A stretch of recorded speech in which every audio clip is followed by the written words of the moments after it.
নমস্কাৰ আপোনালোক সকলোকে সাহিত্য কাকতী ইউটিউব চেনেললৈ পুনৰবাৰ স্বাগতম জনাইছোঁ। আজি দিনৰ ৰাজ্যৰ বিভিন্ন প্ৰান্তৰ গুৰুত্বপূৰ্ণ খবৰসমূহ এই চেনেলটোৰ জৰিয়তে আপোনালোকক দিবলৈ চেষ্টা কৰিছোঁ। চেনেলটো যদি আপোনালোকে নতুন পাইছে তেনেহ'লে চেনেলটো ছাবস্ক্ৰাইব কৰিব আৰু চেনেলটো বেল আইকনটো প্ৰেছ কৰিব যাতে এনেকুৱা ধৰণৰ গুৰুত্বপূৰ্ণ খবৰসমূহ আপোনালোকে সকলোতকৈ সোনকালে এই চেনেলটোৰ জৰিয়তে আপোনালোকে পায়। আহকচোন আজি দিনটো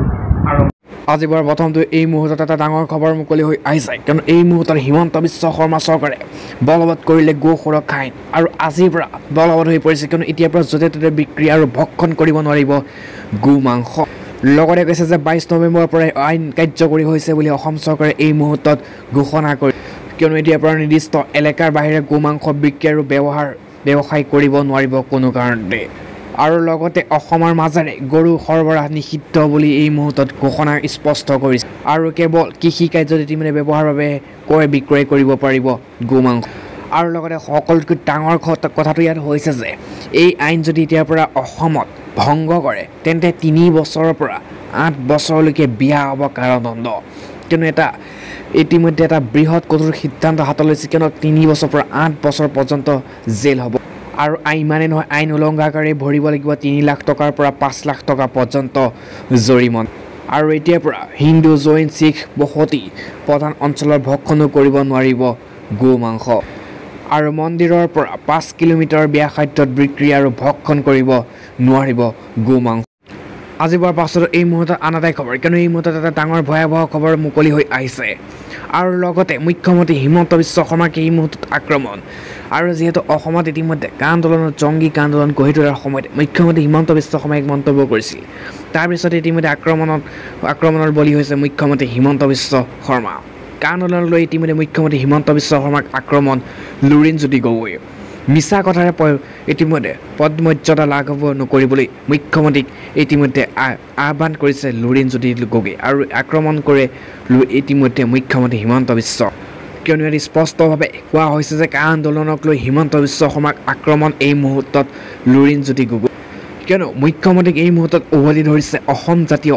পৰিষদৰ সভাপতি লুৰিণজ্যোতি গগৈ।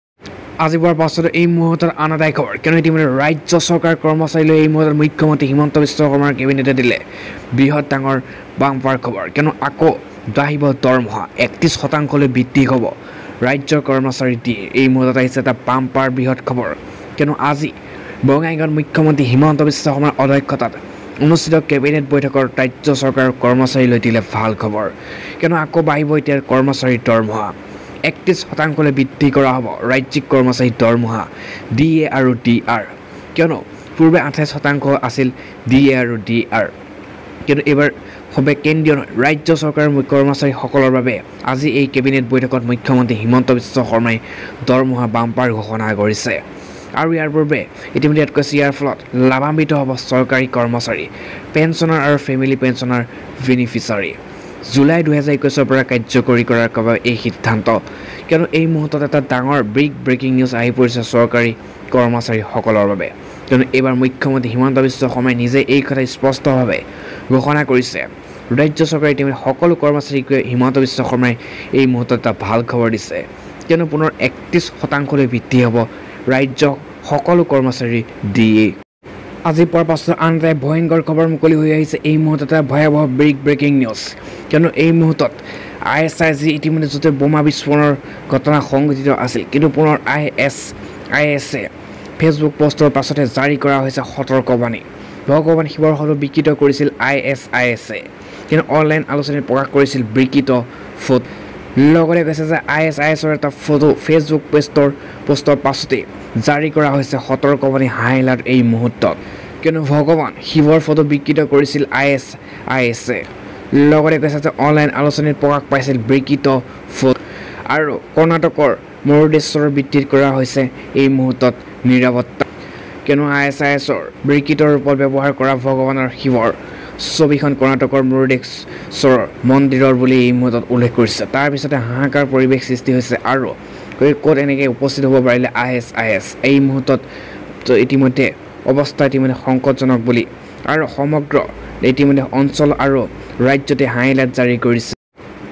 আজি বাৰ পাছতো এই মুহূৰ্তত আন এটাই খবৰ, কিয়নো ইতিমধ্যে আন্দোলনত হ'ব লুৰিণজ্যোতি গগৈ। লৈ ইতিমধ্যে এতিয়া প্ৰতিক্ৰিয়া পুনৰ চলি আছে আৰু কৃষক আন্দোলন সফল হ'ল। 3খনকৈ কৃষি আইন বাতিল কৰা আন্দোলনকাৰী পৰৱৰ্তী সময়ত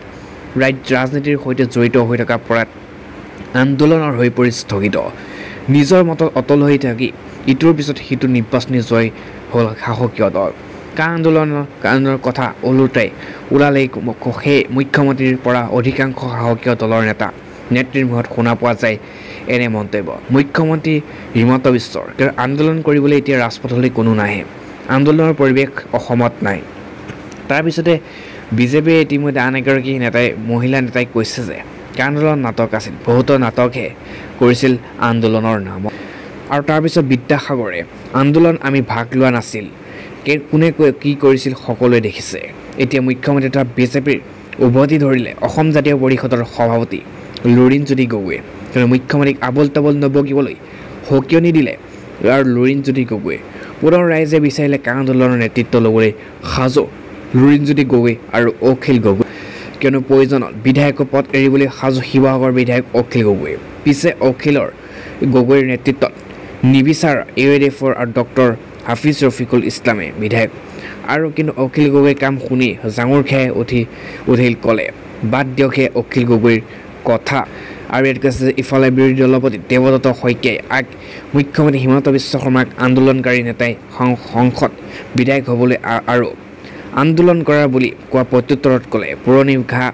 খুচৰিব খোজা নাই এতিয়া কথা হ'ল আন্দোলন আৰু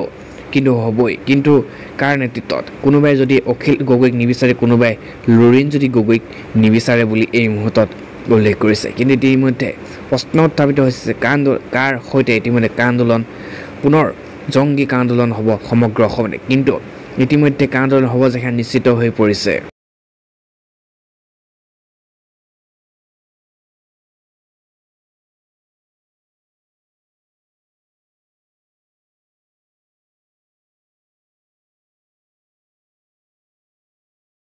আজিবৰ পাছতো আন এটাই খবৰ কিয়নো ইতিমধ্যে এটা নিলজ্জ ঘটনা সংঘটিত হৈছে ৰাজ্যত আৰু এইবাৰ শিক্ষকে দ্বাদশ শ্ৰেণীৰ ছাত্ৰীলৈ ইতিমধ্যে যৌন নিৰ্যাতনৰ দৰে ঘটনা সংঘটিত হৈছে আৰু ইতিমধ্যে অভিযোগ উত্থাপিত হৈছে ধৰ্ষণৰ দৰে কিয়নো ইয়াত কৈছে পুৰণ চাই পাইছেনে দ্বাদশ শ্ৰেণীলৈ প্ৰথমতে এই মেছেজ প্ৰদান কৰিছিল ইয়াত তাৰপিছতে সমগ্ৰ ছ'চিয়েল মিডিয়াত ফাদিল হৈছে সকলো ফুটেজ লগতে কৈছে যে পুৰণ চাই পাইছেনে দ্বাদশ শ্ৰেণীৰ ছাত্ৰীলৈ মেছেজ প্ৰবক্তাৰ শিক্ষাভিত্তিক কলিমা এগৰাকী শিক্ষকৰ কিয়নো ছাত্ৰীলৈ বুলি অশ্লীল মেছেজ এগৰাকী শিক্ষকৰ এই নিলজ্জ কাণ্ডৰে বোকাখাত ঐতিহ্যমণ্ডিত চন্দ্ৰবান বেজবৰুৱা কলেজত কলিমা সানিলে এগৰাকী ইংৰাজী বিভাগৰ শিক্ষকে আৰু লগতে কৈছে যে গুৰু শিষ্যৰ পবিত্ৰ সম্পৰ্কত যৌনতাৰ প্ৰৱেশ কৰোৱাৰ অপচেষ্টা শিক্ষকৰ ইংৰাজী বিভাগৰ প্ৰবক্তা আফতাবিজুৰ ৰহমানৰ বিৰুদ্ধে এগৰাকী ছাত্ৰীৰ অভিযোগ যাৰ পিছতে প্ৰবক্তাৰ বিৰুদ্ধে প্ৰতিবাদ মহাবিদ্যালয়ৰ সকলো ছাত্ৰ ছাত্ৰী কিয়নো ইয়াত কৈছে ছাত্ৰীক যৌনগ্ৰন্থি মেছেজ দিয়াৰ অভিযোগ প্ৰবক্তাজনৰ বিৰুদ্ধে কেৱল মেছেজ দিয়াই নহয় ছাত্ৰীক একদিনৰ বাবে ডিচেম্বৰ মাহত ফুৰিবলৈ